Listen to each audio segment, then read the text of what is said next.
Today we're going to mount a precision parabolic damper onto a KTM. We're going to set the high-speed adjuster, so full clockwise is all the way off, and then we're going to open it up a full turn +1 low. It actually has a lobe. You'll feel the light spots in the middle. So that's where it's going to come factory set. Depending on what handlebar clamps you're running on your KTM, you may have to make some slight modifications. Like with this top bridge, you'll need to cut the center section out, or you can purchase individual clamps from KTM. Or with these clamps where the bottom is bridged, you will need to cut this center section out, or once again, purchase KTM bottom clamps like in the previous picture.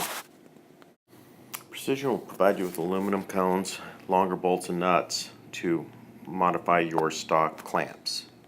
If you're running the Precision Shock and Vibe clamps, they will also come with the aluminum cones and nuts to install them.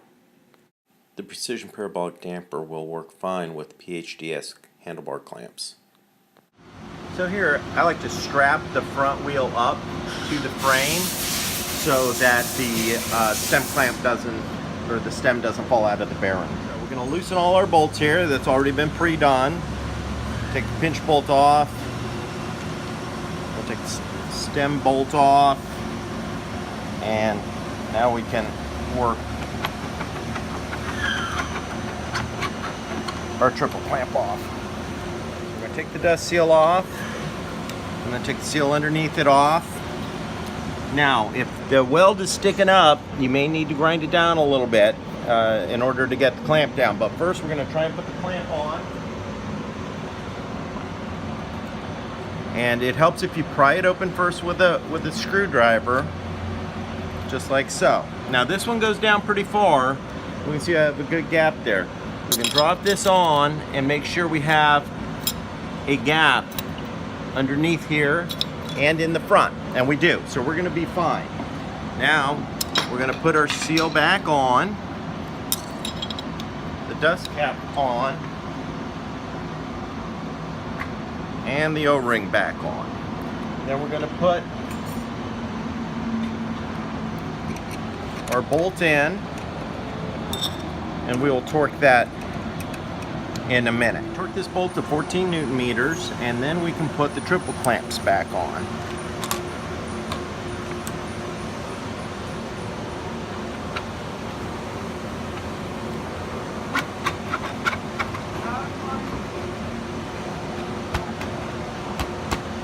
We're gonna tighten just a little below factory spec here so we have free steering. Remember, you're still strapped in here. And then we're gonna torque all our bolts to factory spec. It's okay for the pivot dog to be a little bit stiff because it's barely gonna move. And you just don't really want any play. So just slide her in like so. I'm gonna put the clamp on lightly. Your pivot dog and pin will come pre-greased, but for general maintenance, putting a little grease in the hole, then inserting the pin and tapping it down will drive the grease into the grease screws and into the bushing.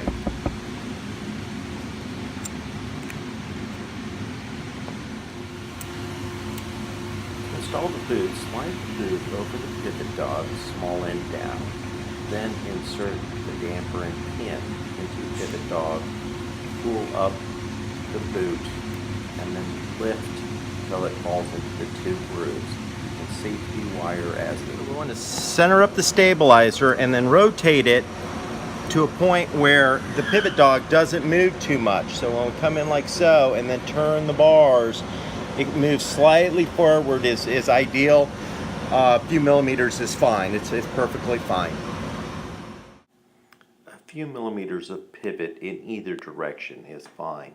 If your damper is set more forward, it will pivot the other direction. The idea here is to rotate the steering damper so that its center line intersects the center line of the steering stem at 90 degrees to the ball joint. This will give you a perfect 1-to-1 steering ratio. Okay, so now we can snug these up a little tighter. Make sure the gap stays even top and bottom. And then we're going to make sure we can hit our stops left and right. Now there's a notch here on the damper and one here in the middle. This should not reach that or go beyond it on either side. And then of course take a visual look of your stops and make sure you're hitting them. Once we've determined that our alignment's good and everything's right, we can torque our bolts to 7 Newton meters. Like shock absorbers, a low speed affects high speed doesn't affect low speed. So find a setting that you like, that you can move the bars about how you like them to feel, and you should be able to move your bars as quickly as you want from side to side without the high speed hitting. Now I like to go, once I find my spot, I'll go 2 to 3 notches ahead, and then when I turn I feel the high speed clicking in. So now I know at my setting I can turn the bars as fast as I can without the high speed hitting, yet when I hit an obstacle that yanks the bars, the high speed will kick in. If you have handlebars that have motion to them, you have to account for that and leave a big enough gap to account for the entire motion of your handlebar so you're not bottoming out on the lever of the stabilizer. We hope this video was informative. Thanks for watching.